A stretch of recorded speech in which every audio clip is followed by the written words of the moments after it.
This is a podcast presented by Hard to Find Media.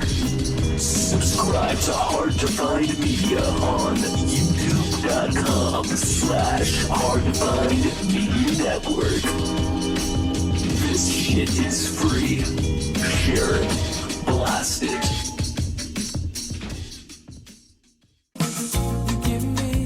You give me the sweetest taboo.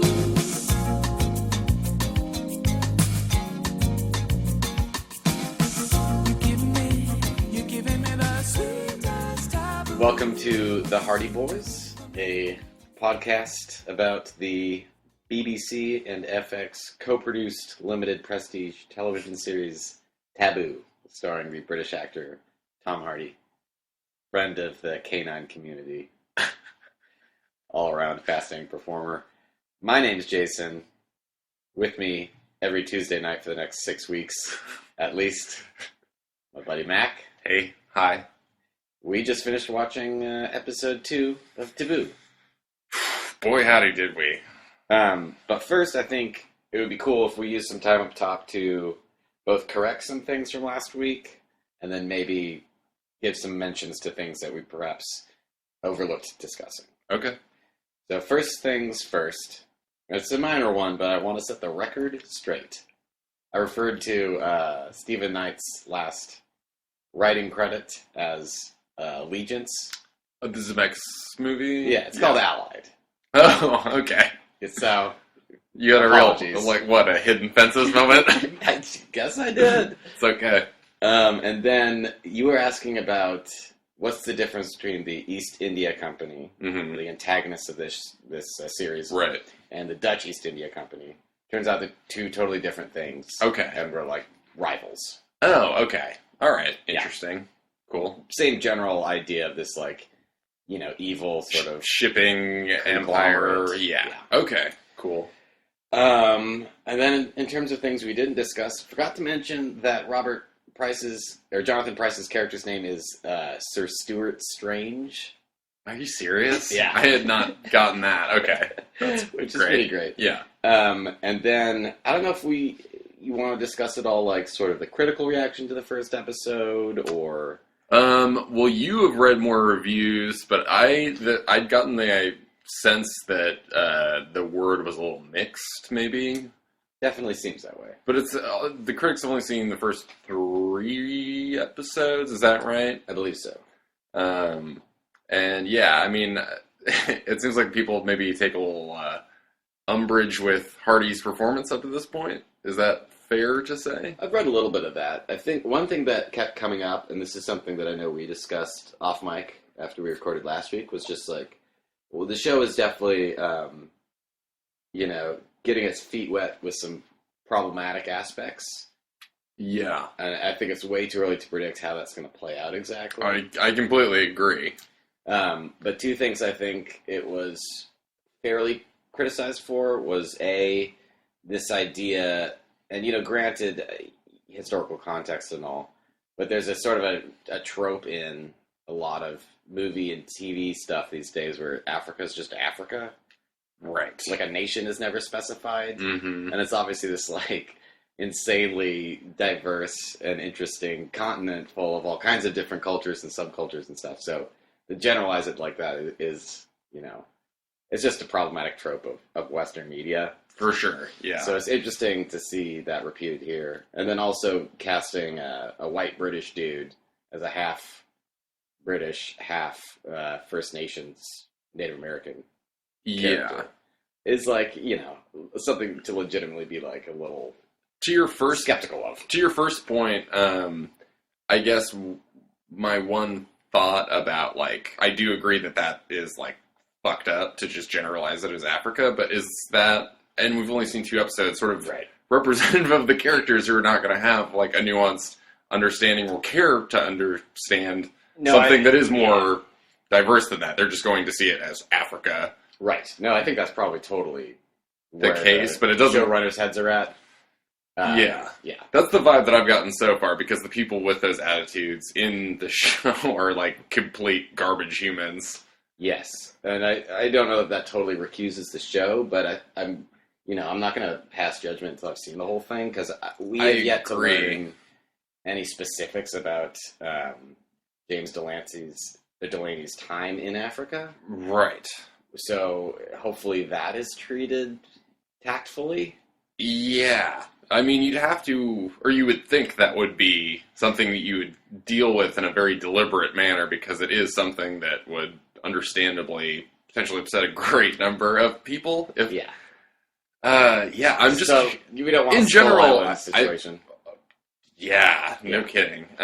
But it's hard to not like want to give the show the benefit of the doubt, 'cause, like, how could you possibly make like a sweeping judgment of something that you've seen so little of in its entirety? Totally.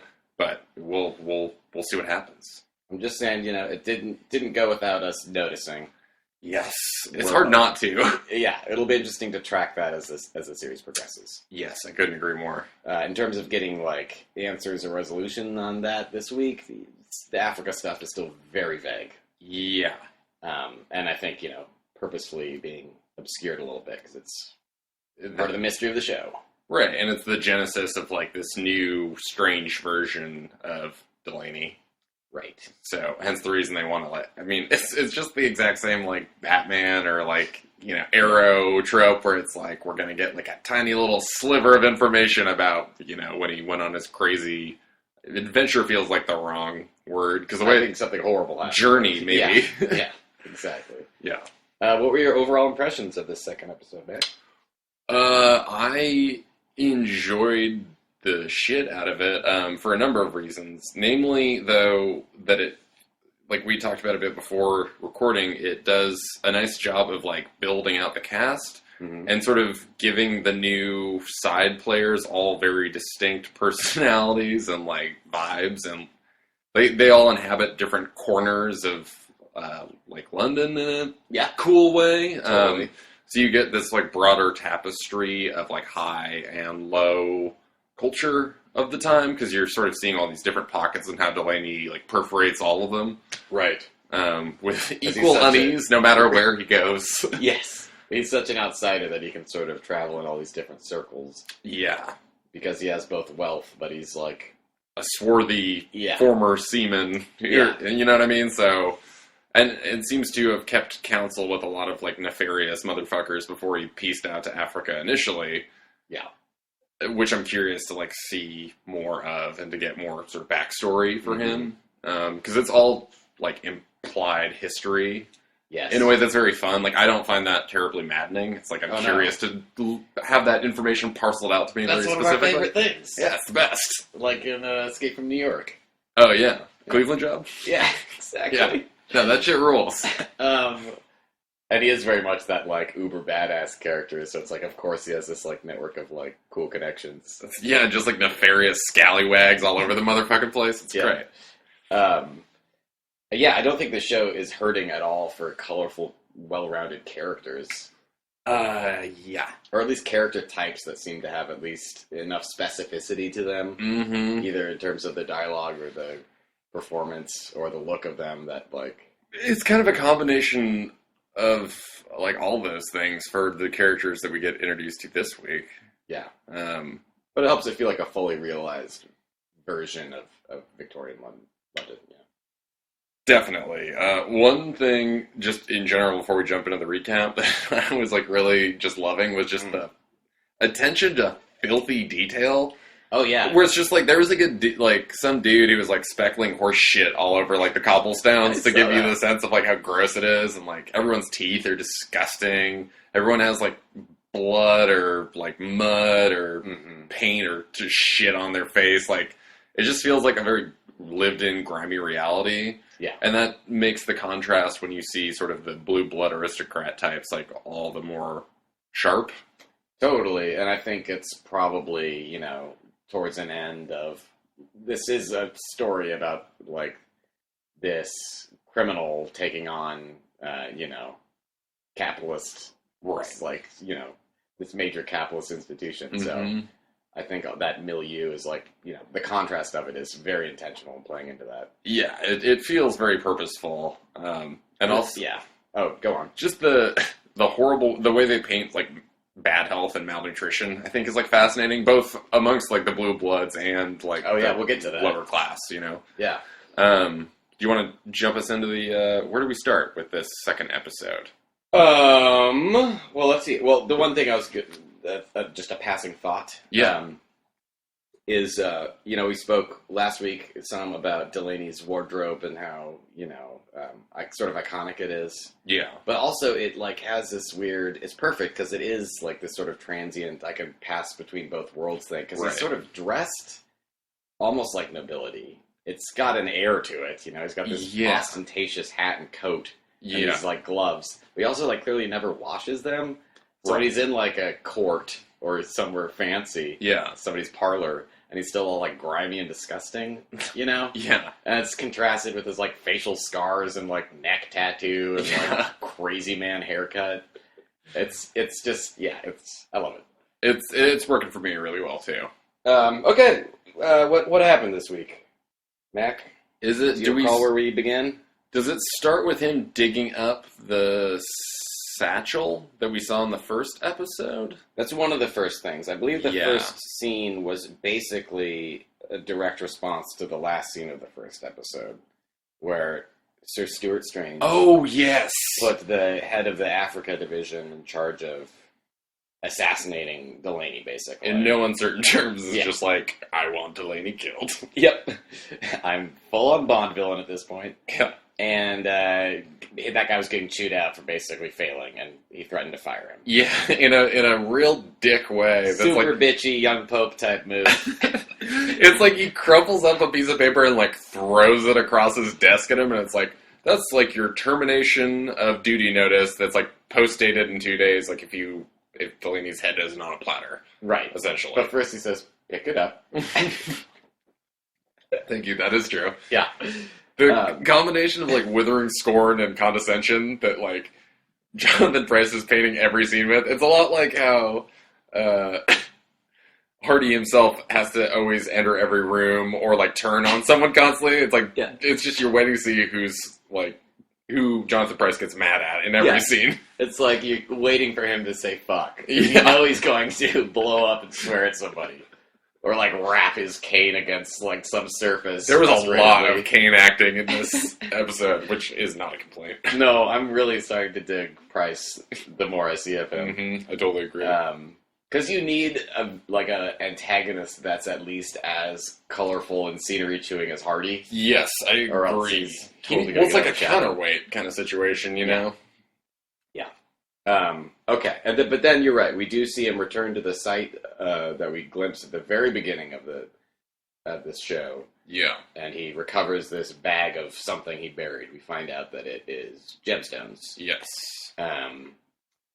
Because he goes back and kicks it with his butler Brace some more. Mm-hmm. They continue to have this delightful Alfred Bruce Wayne dynamic. Yeah, they both lug like a big-ass lockbox up the stairs. Yeah. And we find out that Delaney's looking for the contract to the Nooka Sound. Yes, which is on Deerskin, I want to say. It's on Deerskin. And his butler's like, I don't know what the fuck you're talking about, for all intents and purposes. Yeah. Okay, we might be getting a little ahead of ourselves here. I think the next thing that happens is that there's an auction for some boats that were seized by the Spanish.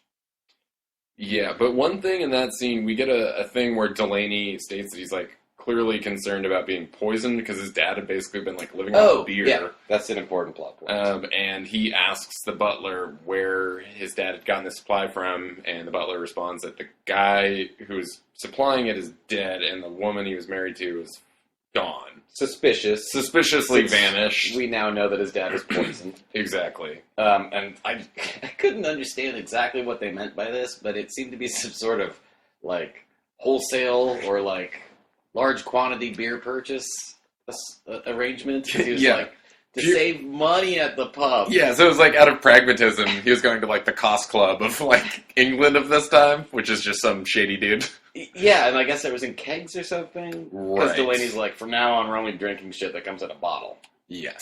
And I was just trying to wrap my mind around how beer was packaged outside of bottles back then. But Yeah, I'm sure that beer tasted awful. Okay, but that's all the pertinent info Yes. from that scene. Yes. So then we are at the auction. Yes. Right. And they're auctioning off a Spanish vessel that was seized by the UK. I guess at this point, just the K. Yeah. The boat is named the Feliz Adventurero. Great name for a boat. The hell of a name. People are bidding on it. Mm-hmm. What do you think's gonna happen? Yeah, take a wild guess how this scene takes a turn. Like, they set it up dramatically with the auctioneer lighting a candle, and it's like, once it's burned an inch, then bidding is closed. So once it's reached this point, you're like, oh, he's about to, like, snuff that candle, and then... Guess who makes a dramatic entrance? Yeah, he bids £800. Yeah. And wins that goddamn auction. Yep. So, like, now he's got a boat. Mm-hmm. I think our next scene is, and is this where he states why he bought the boat? Because this is kind of interesting. He intends to set up his own rival trading company. Yeah, from the Nootka Sound. Yes. So he's just pulling them out and waving them around. Yeah, just smacking them on the table. And he knows people are out to kill him, too. Yeah. I love it. But so obviously the East India Company are pissed, and Price is starting to suspect that he might be working with the Americans because he has all this inside information on like where the British and the U.S. are at with their negotiations about the Canadian territories and stuff. And he's just confused about because he just wonders why he wasn't willing to sell out still, essentially. Yeah. So he thinks that that Delaney... He has to be colluding with the Americans? Yeah, or like the Americans are making him do this. Right, one or the other, seemingly. But I think we as the audience can tell that that's not the case. Yeah, it seems duplicitous, for sure, but for Price's character, it seems like it's more about, like this is, like, tantamount to treason. He's, like, turning against, like, the crown, right? Essentially, yeah. So they still want to kill him really bad. Yeah, that has not changed. Oh, but so the poison and the beer stuff, I think, pays off in this next encounter. It's something else. This is right. Sorry. Somebody have a dog upstairs? I have no idea. Well, we know who that is. I'll have to find out later. She has a cat. It's the world's biggest cat. Sounds like claw dancing or something's happening. Yeah, there's a lot going on. Storm is raging outside. Maybe that's what it is. No, so he meets this guy, our new favorite character, probably. Yeah, so Hardy, leaves... of the courthouse, and his horse is His horse is gone, but his saddle's there, and there's a note with... What is his name? Atticus. With just Atticus written on it. Yeah. And Hardy's just has a god damn it look on his face. And then don't we just cut to him showing up at that guy's being like, "You stole my horse." He just goes, Atticus? Oh, yes. Atticus! He's yelling it. Yeah, just yelling his name. For this and then this guy comes out of the shadows with blood on his face Just and blood casually splashed on his cheek. and tons of tattoos on his head. He has a fucking North Star compass tattooed on his bald head. And then I think he had a few other tattoos. He's got some assorted shit on his hands and reading glasses, which really charmed me. Yes. He's got cheaters, basically. Yeah. And he comes out bearing a book and sits down with Hardy, and these dudes clearly have shared history. Mm-hmm. He's like, "You stole my horse and left a note. Yeah. Clearly you wanted me to show up. Yeah. What's up?" And he's trying to extort him for the horse, but also I think it suggested that he wants to help out Hardy. He's got some information on... I think his dad also owed him a little bit of money, too. I think that was... It's a combination of those things. Right. But Atticus knows that someone's been hired to kill Hardy. Yes. And he knows the man by face who did it, but not by name. Right. Who ordered the hit? Yes. Yeah. Because he appears to be some kind of underworld figure that Mm-hmm. helps set those sorts of things up. Well, he himself is an assassin. Is that what it was? I believe that he says, like, if you want a guy dead, like, you come to Atticus. Oh, I thought that just meant like Atticus finds you the hitman. I mean, probably, that seems likely too. He seems like a bit of a jack of all trades. Yeah, it's ambiguous, but in the best way.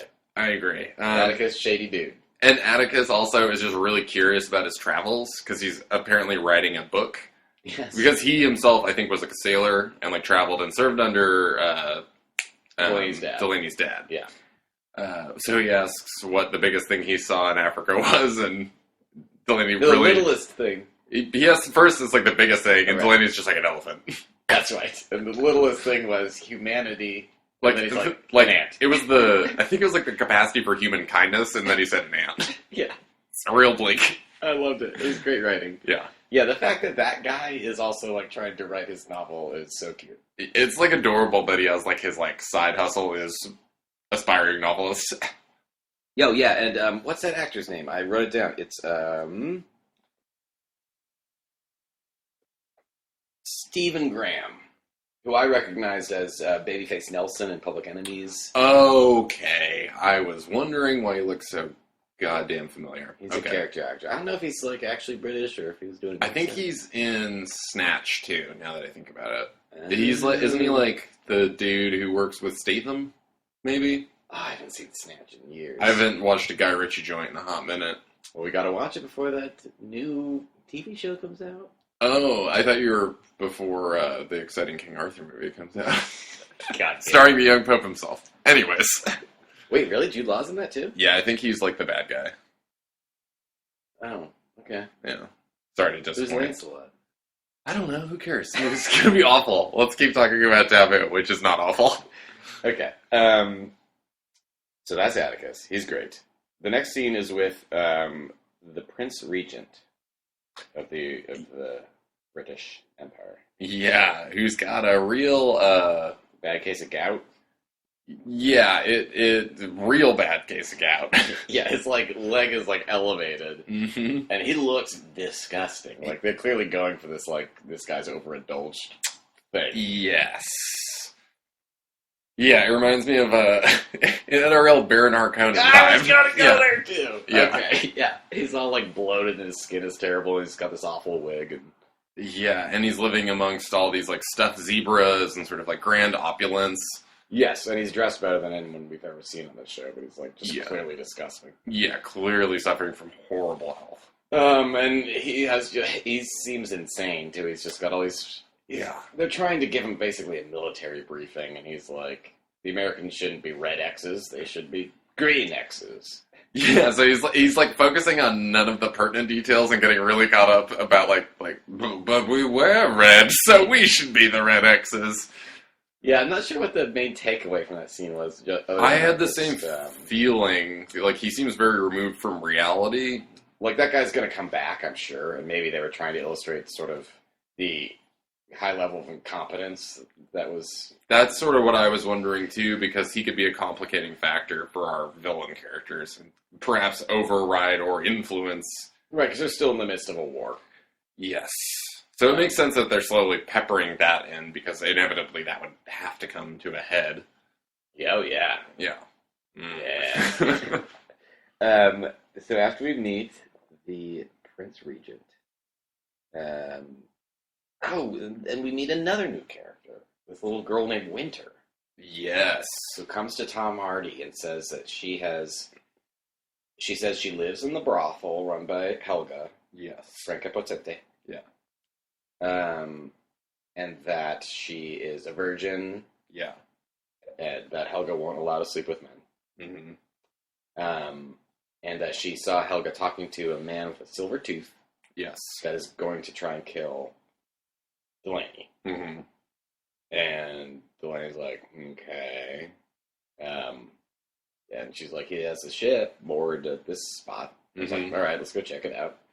And they go check it out. Tom Hardy, like, they take a rowboat, like, halfway there. Then Tom Hardy, like, strips down and, like, dives towards the boat. And we're both just like, yes. But the would-be assassin is not on the boat. Yeah. Instead, Tom Hardy finds some currency from Malay and some hashish Mm-hmm. and some prayer beads. Yes. And then he lights that boat on fire and gets the fuck out of there. Yeah. And when he gets back to the boat, you're saying that the girl Winter is gone. I can't tell if it's just slightly confusing editing or if she's gone, because it seems real weird for a 13-year-old to bail out of that boat. But it's more like he gets back in his little skiff and then looks over and it's like on fire. But it's sort of irrelevant either way, I feel like. And then do we go to Franca Patante's character, or am I forgetting an interstitial scene? There's a scene in between him and Brace that was very Alfred vibes, where it was just yeah, basically the "you're gonna get yourself killed" speech. Like, I'm not gonna help you find that document, the deed to the land, right, the deerskin. Yeah, Yeah, because the East India Company's gonna fucking murder you. yeah. And all I'm going to have is this hashish smoke when I'm sad about it. Yeah, exactly. But then, he goes to confront Helga, and he's like... Oh, but the one important thing there, Yes. besides the fact that there's more of the, I don't know what to make of, flash to what I assume is his mom. Yes, you're right. And okay. he also discovers, he goes through his dad's desk, Yes. pulls out all the drawers, and discovers a playbill for the Painted Indian? Something to that effect, some kind of racist-y. The Painted Savage. The Painted Savage, okay. But on the back of it, a name is circled. Yes. The name is Lorna Bow. Thank you. Which will Yes. pay off momentarily. Uh-huh. Okay. will. So, yeah, then we're in the brothel. Yes. So he does go to confront Helga. But the way he does so is yeah. it's one thing that made me laugh really hard is I don't know if it's a oneer, but it sort of has this flow to it. That where this he happened goes twice through, in one episode, where he enters a scene and interrupts two people fucking. Yeah, but also that when he enters, both times he opens doors, he just leaves them open. He doesn't bother to close the door to the bar or the back door to the bar, which I was like, what a dick character move. Dude, the lady doesn't give a fuck about anything. So he kicks open the door where they are in the midst of coitus, like a dude and, what's her Helga? Helga, thank you. And she's like, thank you, that was getting monotonous or something. Yeah, the dude just kind of looks up and is like, oh, and scurries away. It was a hoot. And, he does his whole threatening act to her and basically intimates that he's pretty sure this Winter girl, who she denies existing, is her daughter. Yeah. Otherwise, why wouldn't she pour her out? Yes, exactly. And he basically, the point of the scene is I think there's good in you. And the way he's creating this newfound intimacy might be the wrong word, but we're allies, is by standing an inch away from her and pointing his gloved finger in her face. He does that to a lot of women so far. He sure does. It's kind of his move. Yeah, boundary issues are a serious thing. Yeah. And she demands that he have sex with her, which he just instantly is nah. Yeah. No, he's there for information. Mm-hmm. He wants to know more about who he calls Mr. Silvertooth. Yes. Which is great. Oh, and this is the scene that we get the Bane callback in. The Bane callback? Yeah, I don't remember the exact context. Remember when he says necessary evil? Oh, yeah. And we both got super pumped. Yeah, I totally forgot about that. Because the line reading was just shy of Bane. Yeah. And I'm like, I think he knew. I'm sure he knew. I know, this show still seems to me like Tom Hardy's Greatest Hits, the show. Yeah, it definitely has that vibe to it. Or I don't know how to put it into words exactly, but just a synthesis of pure Tom Hardy. Yeah, Tom Hardy just being allowed to indulge his most Tom Hardy based instincts as an actor, which is not a bad thing as far as I'm concerned. No, and sort of amalgamate a lot of his roles into one sort of distillation. In the same way it's amalgamating a bunch of different character, direct character appropriations. There's just some, Yes. little pieces of Tarzan, little pieces of Batman, little pieces of The Shadow. Right, and I know in interviews Pieces of you mentioned- Bond, arguably. Sure. I don't know. Yeah, because he's one step ahead of everyone. Yeah, and there's a character coming up who I'm wondering about a very specific Bond correlation. Oh, shit. Did that not occur to you yet? Because No. I want to talk about that. That rules. Yeah. I mean, we'll see. But anyways, okay, where are we at? They form a uneasy but seemingly interesting alliance. Yes. Would be pretty much how that scene ends. But the very next scene, I think, at least the next one I've written down, is the one that you were so excited about. Okay, so they go, or Delaney goes into this shop. It's like workshop. It's like a hospital, because the place he goes is like a bone refractor, or Right. I'm blanking on the word. A bone doctor. Yeah. He goes to see a bone doctor. Yeah. And then he enters, and they have this exchange that very immediately you can tell is like some kind of code. Yeah. The lines are so specific and stilted and strange. Mm-hmm. And you're like, oh, shit. And the guy's an American, so you're like, this rocks. Yeah. He's meeting with a secret American spy who's there, like, working as a doctor, but he's also, like, experimenting with, like, fabric dyes. And it's played by Michael Kelly. Michael Kelly. God, what is he even... House of Cards. Okay. I think he's in Snyder's Dawn of the Dead. He is in Snyder's Dawn of the Dead. Is that why he's the security guy. Man of Steel and Yeah. Batman v Superman? Presumably, yeah. Lombard.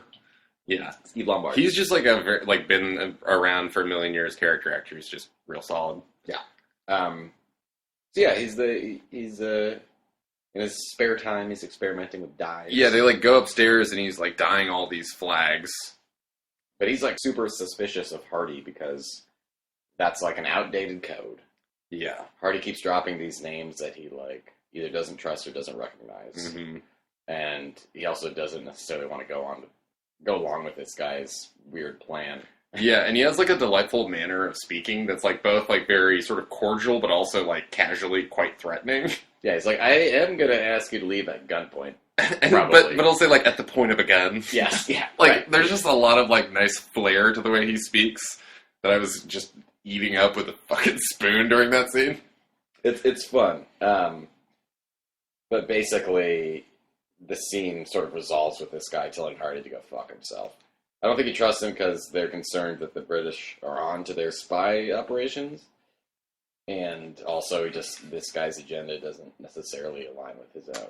He also, the scene ends with Michael Kelly's character saying that he intimates as Americans are an angry people. Oh, I had that specific exchange written down. Oh, please. Michael Kelly as Dumbarton. Thank you. Says, we are an angry nation. And Tom Hardy's like, I'm counting on it. Yeah. I'm like, good day. Yeah. And just, you gotta really imagine the Tom Hardy delivery on that. It's got that nice little Bane lilt. Yeah. So you were about to suggest that Dumbarton might be the Felix Leiter. Exactly. James Bond. Yeah. Yeah, it's like this show is a stew. Because it is taking a long time to get going. Yeah. So it's got to stay on the burner for a long time. But they just keep adding, like, better and better ingredients. So I'm like, oh, you're going to take a little bit of that, too? Yeah. I'm in. You know? It's all this, like, pulpy genre stuff. Yeah, but I mean, when you put it in the service of a story like this, like a historical fiction thing, it ends up, like, for me at least, working. It's funny how identifiable the pieces are, but they're in the service of such a weird and interesting narrative that I'm curious to see how it all, like, cooks together, you know? To keep the metaphor going. Yeah, I'm trying, man. Can't wait to taste the soup at the end of this. I mean, if it's journey. Yeah, exactly. I know what you mean, though, because it's not like League of Extraordinary Gentlemen or something. Or like Penny Dreadful, where it's like just like reappropriating like characters. It's like taking like kind of ideas and like sticking them into a different context. Characters that are adjacent to characters or storylines that are adjacent to storylines. Yeah, they're not direct analogs, but like you can see where it's like, oh, well, this is sort of like that. Yes. And I bet in the writing, like it feels very purposeful, like in the writing room, that they're like, yeah, we're just gonna like cherry pick like different narrative ideas and tropes that we like. Well, was there even a writing room? Because it's just Stephen Knight. But did he write every single episode though? I believe he's credited as a writer on every episode. Damn, crazy. But clearly, like story by Tom and Chips. So yeah, in terms of how whatever the process of banding things about, or I kind of imagine it being like he's like this. Yeah, exactly. That to me feels more Tom and Chips. I don't know what Chips' deal is, but Yeah, I don't think Stephen Knight's sitting pacing in front of a fireplace being like, how can we work some of the shadow in? yeah. I know a network of people in the criminal underground. Okay, Dumbarton. So yeah, his like sort of supporting cast or his like allies is really what's being built out in this episode. Yeah, and it's funny that, like, I don't know, basically having the exact same scene over and over and over again should be dramatically less fun than it actually is, because, like, the character, like, that's what made this episode so good, is the characters all have such a weird vibe. I agree. That it's, like, singular enough that it's not like you're repeating the same scene. Yes, and I think that the critics disagree with us about that, but I am not sick of Tom Hardy making dramatic entrances and like forging alliances with strange Scallywags of yeah. every walk of life, yeah. What I believe next next he goes to the ship that he purchased, right? Yes. So this is an interesting scene. He like finds all these like rubies and gems and stuff sort of between the cracks of the wood. In like the hull of the ship or whatever. Yes, exactly. And then he starts sort of rooting around between the cracks. And it's Well, he also, like, he pulls out shackles that are still there. And that's sort what I'm of, saying. It's sort of unclear what he's doing at first, and then you find out that he's trying to find these shackles that are like underneath the planks, Mhm. and then he rips all of them out. In between having more visions. Yeah. So earlier he had another vision of what may be his mother, some sort of, I don't know, witchy person in a lake. She looks like a witchy person. I would put her in the witchy person category. Yeah, you know, that broad umbrella. And then, but now he's having visions of when he was aboard a slaving ship. Yes. And he gets naked, he rips all these chains out, Yeah. and he doesn't look stoked. Mm-mm. And then he returns home, and That's when we get another vision of what I assume is going to be a character that comes back in some significant capacity, which is the slave that he's had a vision of twice. yeah, the guy that had a whole kind of like ghost monologue with him last week. Right, yeah, we see that dude again, so that's probably going to come back, I imagine. He comes home, he looks like, you know, what's the expression? 10 pounds of shit in a 1 pound bag. Yeah. Doesn't look great. To quote Sally Field. Yeah. And Brace is like, you know, you gotta eat sometime. I mean, the best part of this is exit, which, you want to tell me what he does, Mac? Oh, God. What? I'm spacing on, like, Oh, you are? Yeah. You were so excited at the moment. He, like, almost as if to say fuck you to Brace, he, like, grabs an onion and bites into it. Oh, right my on the God, yes. on his way out the door. Yeah, and he also, I think, drinks, like, either beer or liquor and, like, puts some sort of, like, elderflower thing. So it's like, this dude's, whatever is going on with his diet is very fucked up. It's abnormal. It's not, it seems bad. Oh, and it's only going to get weirder. Yeah. So, what scene are we at after that? Is this He's on his way to court, my man. He meets with his lawyer, Thoit. Oh my God, yes, this court scene. And Thoit is, Isn't this when Hardy's just like, I know that you've been, like, feeding information to the like, East India Company. the entire about- time you've been my father's lawyer for like, years and years. Right. Oh, but, like, what's sort of interesting about this scene is that he says, like, hey, you know that ship I bought? It was, full of shackles. I know it was used for slaving. And that dude's like, they don't, like... Right, because the ship used to belong to the East India Company. Yeah, and they're like, well, they don't, they're not They don't- slavers. That's not their thing. And he's like, I know it is. They Yeah. would go to, like, this port and trade these things. And then they would hire these independent Spanish contractors to go sell slaves to. Right. They could quietly profit off it while also staying, like, stiff upper-lipped about, like, not Rex, engaging in that trade. Is that the idea? I believe so, because I think Abolition had taken affected this time? I should look that up.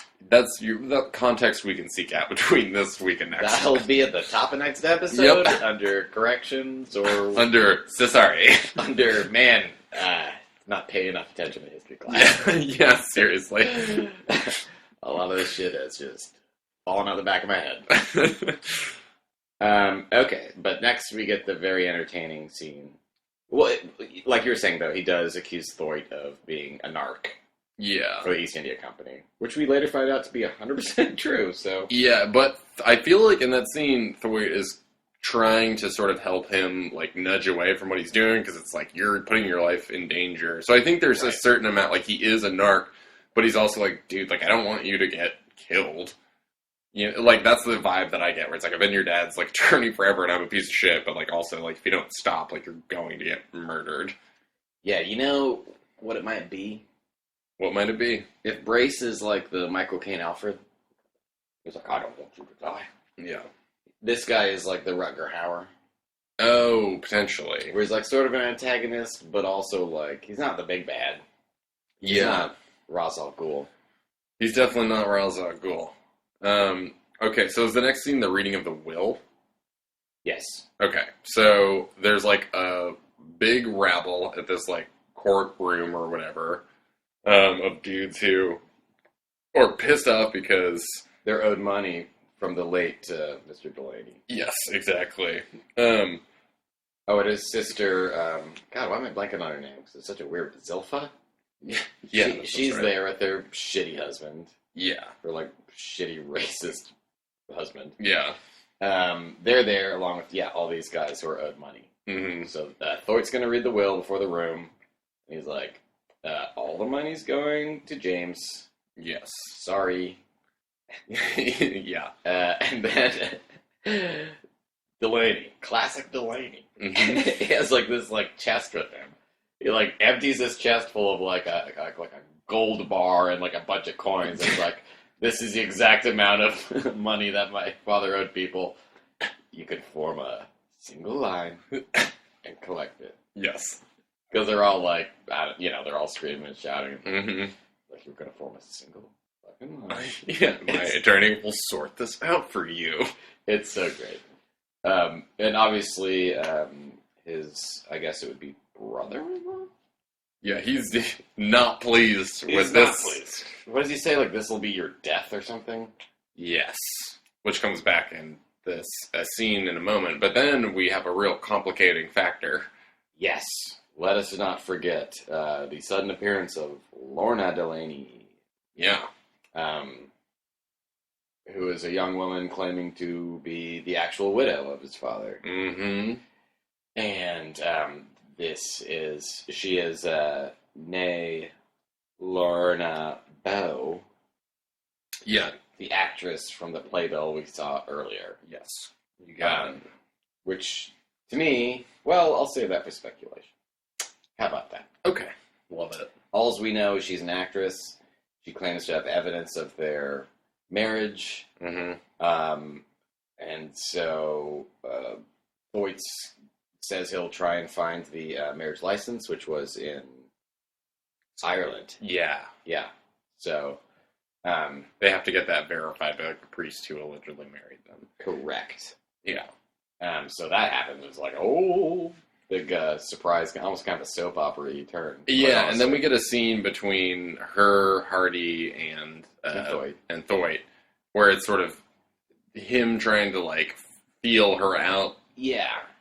Almost like an interrogation. It's like, okay, so tell me some specifics here. Yeah, exactly. And he clearly is not, like, sold on the reality of this guy. She's also an actress, which just makes the whole thing all the more on the nose. Like, are you fucking kidding me?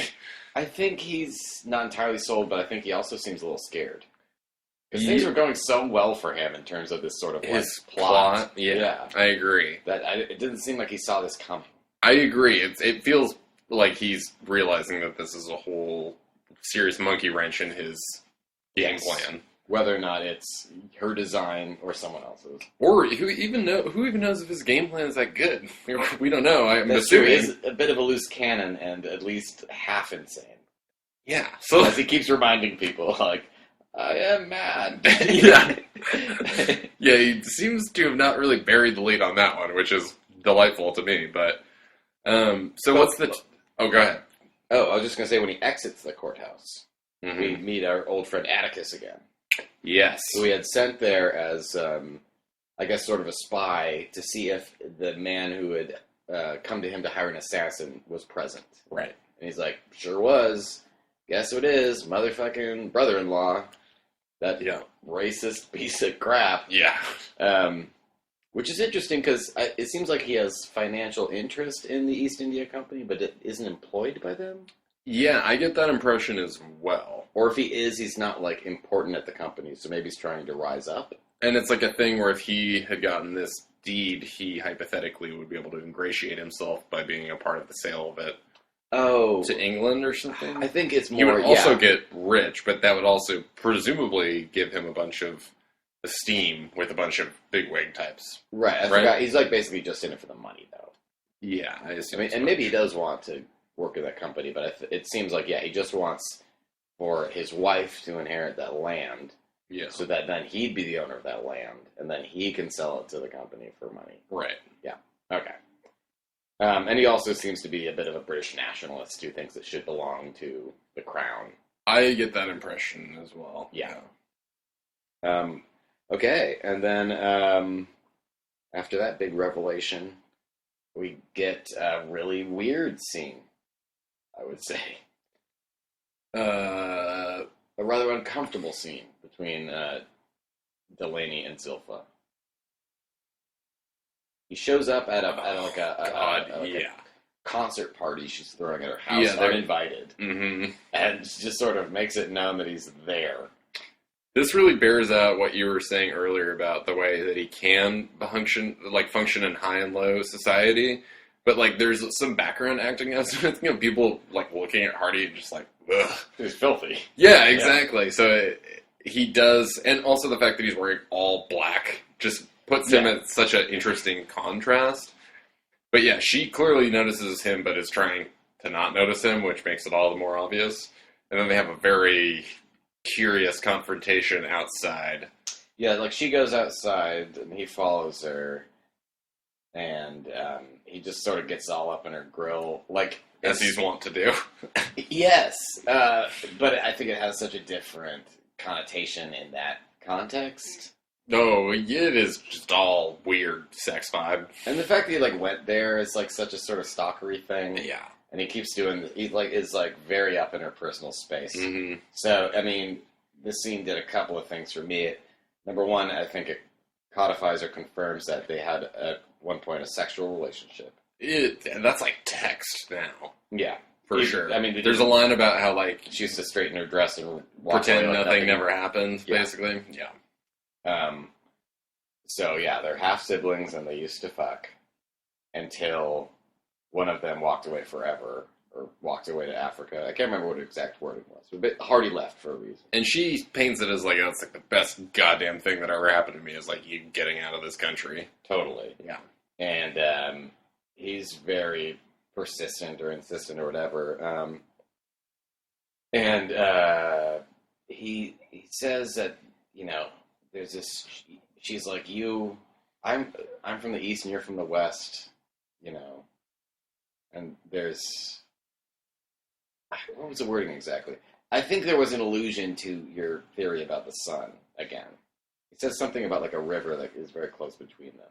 Yeah, and that the other is a connection between them. The thing that and this could be total bullshit, I don't mean to sound like a tin hatter right now, but Sure. You know the logo for Taboo, the two O's? There's a connection between these two islands. I think that's like an allusion, because I was wondering about that earlier, but that line to my mind feels like it's painting that thing where, like, there is this undeniable connection between these two different, like, parts of the world, and I feel like that's either a story or thematic element that is going to be teased out further in the future, because I'm pretty sure that's why the key art bears that connection between the two O's, which are essentially land masses. That or I'm going to sound like a real dickhead, and it might just be some graphic designer be like, wee! No, I really like this. And this reminds me that we forgot to mention in that scene in the former slaving vessel, He's sort of Oh, the tattoo thing. yes. Or this, it's like scarification, I think. We see like him fully undressed for the first time, so we see the extent of his tattoos. In the And context also- of this show, not in the context of Tom Hardy's broader career. Yeah, no, we've seen that man shirtless quite a bit. Prefer not to read into that. Now we see that he has some scarification on his back. And like I think, and we could go back and like freeze frame it and check, but it looks like it's sort of in this like pattern of like a bird with like a sun or something above it. Yes. And he carves a very similar but more I don't know, straightforward pattern into the hull. Yeah. It's like this bird, and there's some sort of orb above it. Yes, exactly. Oh yeah, and he does a lot more of that talking in a language that we're too ignorant to identify, but might be related to the tribe that his mother came from. Perhaps. I mean, it's hard to tell when we're dealing with multiple, like, you know, like the Native American thing, and we're also dealing with, like, the whole, like, whatever is going on with, broadly speaking, Africa, because we don't know, so we can only refer to it as, like, the Africa stuff that we don't know what's going on. And we're not linguists, so, yeah, I have no clue. And I haven't done any research if, like, someone has identified that language. I hope they have and they do, or that we can find out by next week. Yeah, I guess it seems like it's purposeful that we don't know, which is why I haven't really... You're just counting on us not to be smart enough to know exactly. I mean, good on you, Steve Knight. You realized I'm an idiot. I mean, I hope whatever it is authentic and not just some made-up. I guess it's like if we were supposed to know, then I feel like that information would have been conveyed already, which is why I don't... You know what I mean? Like, if we knew exactly, like, what the dialect or language he was speaking in was, that would presumably be purposeful to the story we've seen up to this point, right? And it's not subtitled. No. Yeah. Interesting. I don't know. Anyway, so getting back to the scene with his half-sister, though. It was an interesting scene. It was an uncomfortable scene. And it's weird that... It's not weird, I guess. It's just an interesting shade to his character that he's still in love with this woman. Yeah. Who is his sister. And is like one of the few times that he seems, I don't know, vulnerable or scared. Or, I mean, he's trying to be threatening, but it seems a lot like he's desperate. Like, he really does still care about this woman. It's a lot more star-crossed lovers than, like, Insane Stalker. I don't know about that, per se. But He seems like an insane stalker, but he does seem like he is in love with her as opposed to trying to intimidate her in the same way that he was other people, because his physicality is too intense and too direct, but, like, different. Like, it's, like, a different vibe of, like, overly, like, intimate in terms of, like, invading your personal space, like... Right. I don't know, it just takes on a slightly different, like, timbre, you know? I mean, I just think it's weird that he's, like, in most situations, he's this, like, super cool badass who's, like, on top of everything. But when he's around her, he is not. That's true. It's similar to how he gets a little thrown off in the scene with the lawyer and the hypothetical widow. So I think it's cool that they're building a little bit of that into him so that he's not just this, like... Unflappable, uber badass, even if he's crazy. Yeah, because, like, it doesn't really... It'd be like he was having it, like, every which way if he just was constantly, like, being all bluster. Right. So having things kind of go a little sideways on him or having him not be able to control every single eventuality is, like, a little bit refreshing because then you're not just like, oh, yeah, I'm waiting for him to Jack Reacher out of every situation. Like, he does not have complete control. Precisely, yeah. And, I don't know. It's interesting that it's such this character that you really enjoy watching because he's so charismatic and, like, somewhat unpredictable and, you know, like we're saying, pretty competent and badass, but also, like, they're starting to thread in some less sympathetic elements. I mean, we've seen a lot of that already, actually. And he's mad, so that just makes him unpredictable, because it's like, he can't, like, he's not mentally solvent all the time. Right. So, like, there's just a constant, like, threat that, like, his mind might de-evolve. Like, I feel like they're kind of building that up. Sure, and I think not to say he was sympathetic to begin with, because he's like, this guy's like trying to... He's like a former slaver. Yeah, exactly. Atone for this lifetime of sin. But, like, it's interesting to me the way so far that they've characterized this interactions with his half-sister. And earlier he did send her like a jewel with some note that we don't get to read. Yeah. Yeah, because it's creepy instead of romantic. So I don't Definitely think there's going to creepy. be a love story in this show. I don't know how you do a half-sister love story with a person who's a self-confessed, like, mentally ill person. I don't know, man. Did you watch the first season of The Flash? Yeah. Barry Allen wasn't mentally ill, but Iris was basically his sister. Yeah. And she's supposed to be the love of his life. It's weird. Yeah. Hey, the same thing happens in the Royal Tenenbaums. I mean, I know, but this is painted in a way that's a lot harder to digest by design. No, I think it's a good thing. I'm always weirded out when somebody tries to sugarcoat what's basically incest. Yeah. I don't know, man. Not It not a doesn't, fan. hey, I'm right there with you. It doesn't sit well with me either, alright? We're on the same page here. But one of the better takeaways from this, or something that's just a tee up for the amazing finale of this episode, she's like, "Did you really eat flesh?" Yeah. And he's like, "Hey, come over sometime and I'll tell you." It was basically. Yeah, that's pretty much the takeaway. So what happens next, man? Hardy's just enjoying a nice stroll. Sure is. You know, it's a beautiful night in foggy London town. There's a silhouetted woman in like a hat and a veil. It's like we see a woman like put down a veil, basically. We don't see enough of their face to know If it's a man or a Yeah. woman. Yeah, but we see a veiled figure walking, and then I Hardy's... was immediately like, it's got to be Zilpha. Oh, really? Yeah, she's like, I'm going to take you up on that. I want to hear about... I did not think that. I I thought you that knew where this was going? I didn't know, but I just had a feeling that it was not that. Was it Mr. Silvertooth? Oh, God, was it ever? You Yeah, never so even get a clear look at this person or their silver tooth. we do get a shot, like a brief shot of... Was there? It's like once the veil goes up, because... Okay. So they're walking down, you know, like a street... An alleyway. Different an opposite alleyway directions. at night, so it's like no one else is there, and then it's the thing where Hardy picks up on the Like fact... immediately, he's like, oh, this is bad. Yeah, exactly. So Silvertooth and Hardy both pull knives and start stabbing the shit out of each other. Hardy gets stabbed first. once. Hardy Yeah, gets once. stabbed first, and like there's like a knife in him, but then he pulls out this knife we've seen a couple times in this episode, which is a real mean number. Chekhov's It's small. knife. Yeah, yeah, for real. But it's like small and curved, and it has like a 2-finger grip. But it's just Yeah. like a thing you clearly just like wrench in and out of a dude a bunch of times, like a awful shiv. Which is what he does. He stabs him probably 5 or 6 times, and then, as if that were not the definition of overkill, rips out his fucking throat.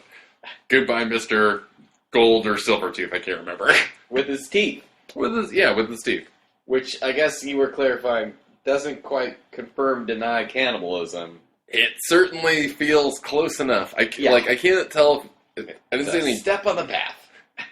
Yeah, it's like when you put that in context with him being, like, making, like, the comments about, did you eat flesh, certainly seems overt that they keep bringing that up, and then end the episode with that. So Hardy murders the shit out of his would-be assassin. Yeah. Which, by the way, there's one minor scene where Jonathan Pryce's character talks about the fact that his... Strange. Strange.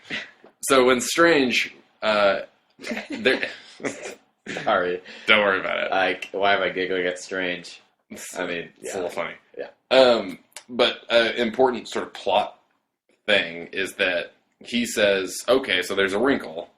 So the scene in between those, Yes. for the sake of Shouldn't have context, skipped that. we got too excited about the awesome murder scene Yeah. that this ended with. The throat biting. Yeah. But anyways, he says that now that there is a hypothetical widow, that would mean, hypothetically, Delaney and the widow would have to split things, but if Delaney is dead, then the widow gets everything, and she probably would just want money, so that would be an avenue for them to buy out the island. Yes, and Thoyd is at this meeting. Yes. So it's like... Thoyd shows up like, okay. sorry, I was late. Yeah, it's like, hey, you fuck. Yeah, exactly. Yeah. So yeah, I mean... It's just an important bit of more context we don't want to incentive forget. than ever to murder Delaney. Yeah, So the so next thing we see is a assassination attempt on Delaney. Exactly, and the episode ends with Delaney basically sitting down on the sidewalk with a dagger in his belly. Having some flashes of Africa and suddenly fading to black. Right. Yeah. One of many weird music cues in this show so far. Have you noticed how curious the music has been? Strange. Yeah. It's like ballsy and purposeful in a way that I'm like, where are we going here? Yeah. Not in like a Nick way where it's just like it Right. doesn't, it would not be my first instinct, and I'm like curious about why they're doing that. It's cool, but I haven't found it like distractingly obtuse or something, or like It's like curious to me, incongruous. but yeah, I would It's agree not. interesting. Mm-hmm. Yeah, you know what I would tell Sir Stuart Strange? Tell me. Your little plan, it didn't work, my friend. It didn't work, my friend. Shout out Dark Knight Rises. Fan man. Bilson. Yes, director Krennic. Yeah. Let's see. So I don't know. At this point in time, I'm tempted to say that I think that lady is not full of shit. Lorna Delaney. Because Tom Hardy seemed legit. James Keziah Delaney Thank you.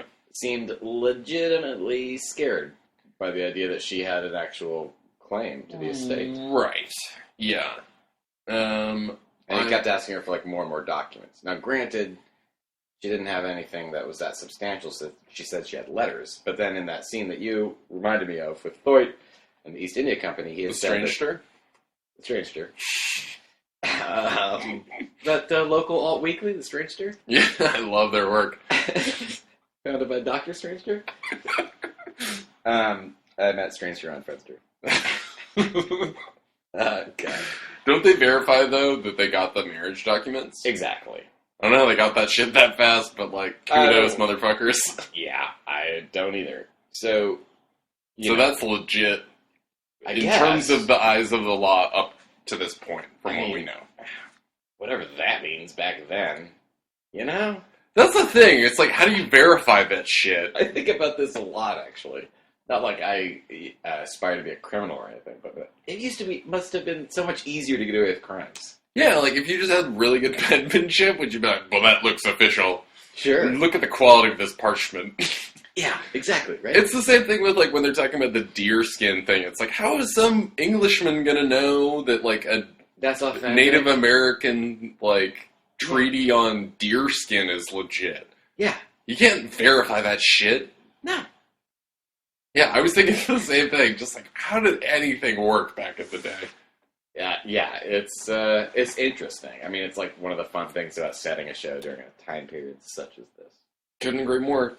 So since we're kind of talking a little bit about predictions, I just remembered you had an interesting one, which I don't know that I agree with, but is fun to play with because it again goes to the like stew metaphor for the show because you were like, oh, is he gonna Yojimbo these motherfuckers?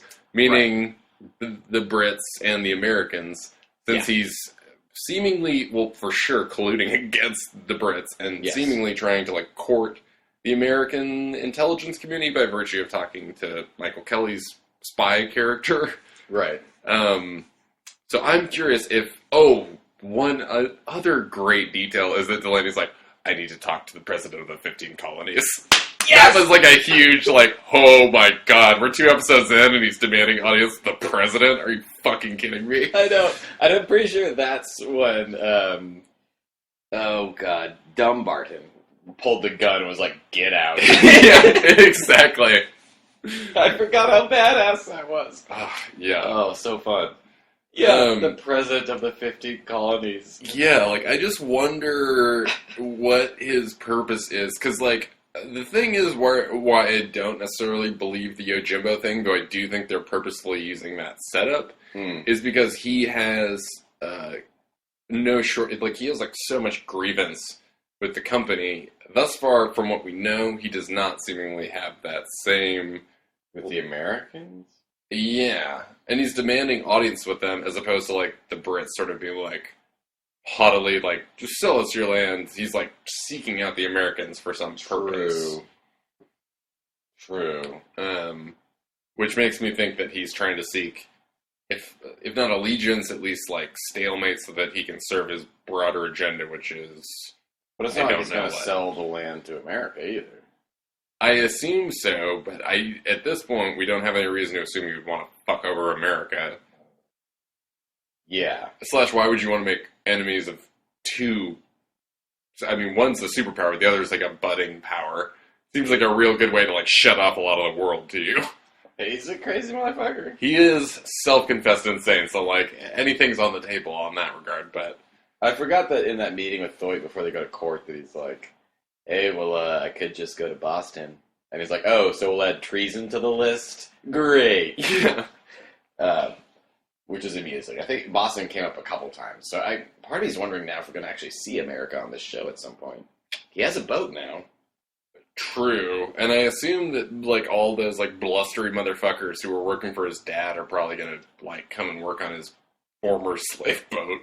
Right. That's the thing I'm kind of imagining, where they're all like, oh, this guy's like actually on top of his shit and like paid us back, and like you can hear an audible line where it's like, I didn't see that coming, basically during that. Right. So like fucking ADR for just like, we need a little more surprise.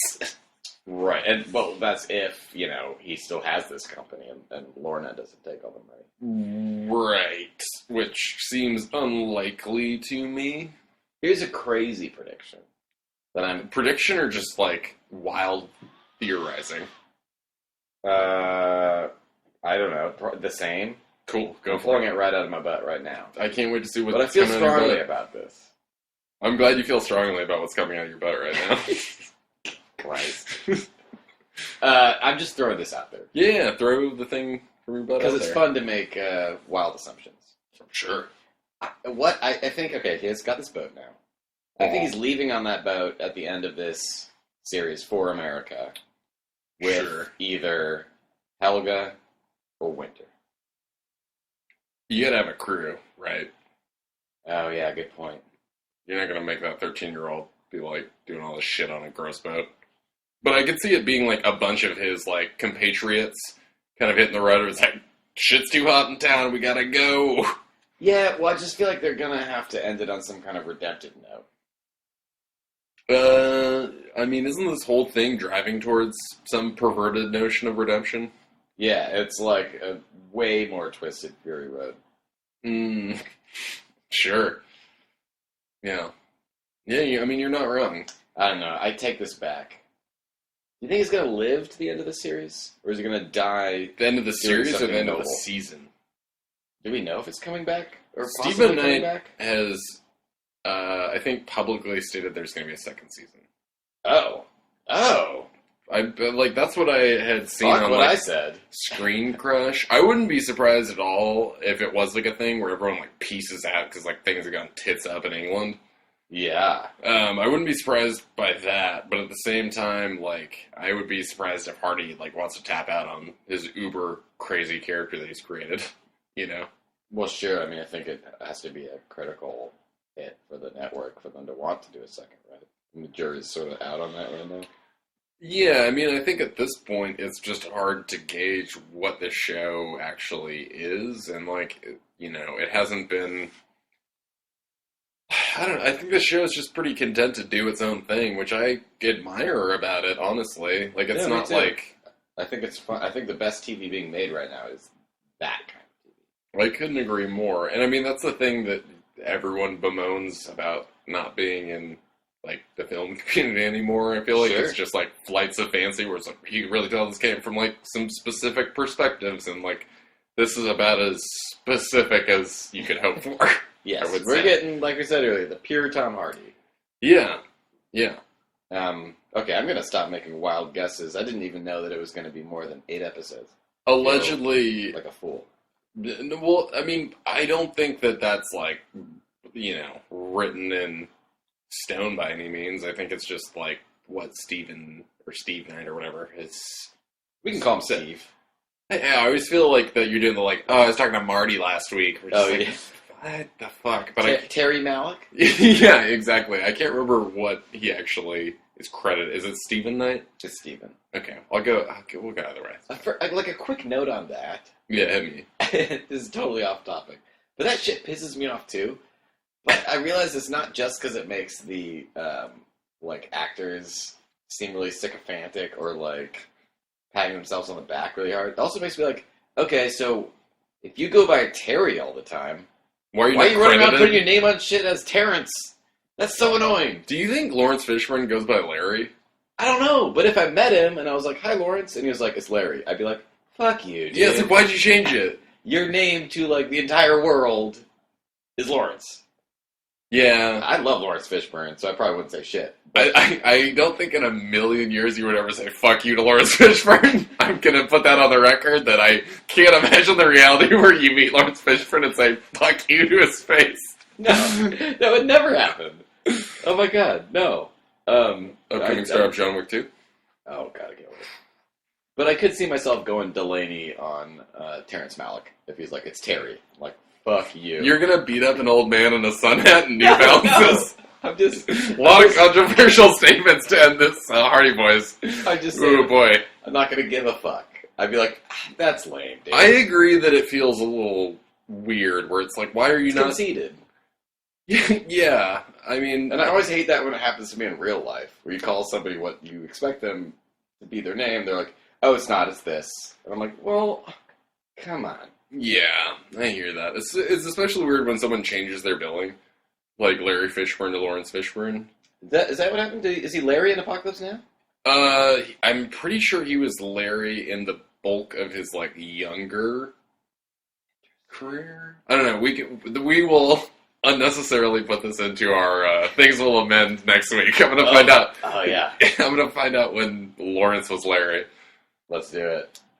On that note, that's the next podcast. When Lawrence was Larry. It's real short, but it'll be good. Okay, any final thoughts to close out this rambling episode? I'm just extremely excited to pick back up. Yeah, I remain on board for this show. Oh, me too. Like, I'm enjoying the show a great deal, and I'm hoping that we maybe get, like, a little more clarity with if he's a cannibal or just a guy who is not afraid to finish a man by ripping his throat out. Yes. I think inevitably we will, but they're having a good time teasing us for now. It is a slow burn of a show, but I feel like the second episode did a lot of useful table setting in terms of building out the cast and complicating the plot. I couldn't agree more. I mean, it made me feel more invested in the show. And like, what more can you ask after 2 episodes into a brand new, bizarre series? Yeah. I hope it doesn't have that problem of taking too long to get to the good stuff, which some of these prestige shows do. Yeah, where they know they can kind of like take their time, and then it only really turns on the gas towards the very end. And see, that's the thing where the sort of Tom Hardy bursting into rooms or just like doing something surprising, you could get real burned out on that if it's like 6 episodes in, like no real plot development has happened, but he just keeps being like brash. It would be like, okay, yeah, fucking get it. But I don't think it's fair to condemn the show at this point for his lack of social grace. No, it's delightful to me so far. Oh yeah, still loving it. Mm-hmm. Love you, TH. Well, I guess that's a wrap on us for episode 2. Till next week. Yeah, I've yet to set up a Twitter or whatever, but now we're on the iTunes. Yeah. And the YouTubes. Mm-hmm. So rate and review us if you like it. Yeah. If not, wow, I don't give a shit. Yeah, I'm not overly concerned, but if we say something wrong or stupid and you're like a history person, hit us up. Yeah, come find us. I'll set up a Twitter and I'll announce what it is next week. Yeah. How about that?